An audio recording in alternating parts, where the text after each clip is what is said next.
क्या ये डॉक्टर हर वक्त इसे गले में टांग के फिरते रहते हैं? ये डॉक्टर्स को इससे पता ही क्या लगता है? अरे लो मेरे भाई, खुद सुनो।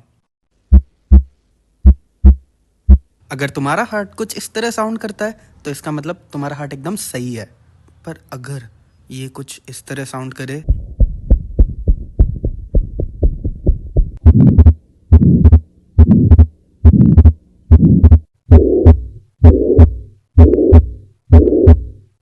तो इसका मतलब तुम्हें एट्रियल फिब्रिलेशन, एओर्टिक स्टेनोसिस या होलोसिस्टोलिक मर्मर की दिक्कत हो सकती है, जिसके लिए तुम्हें जल्द ही हॉस्पिटल में दिखाने की जरूरत है। पर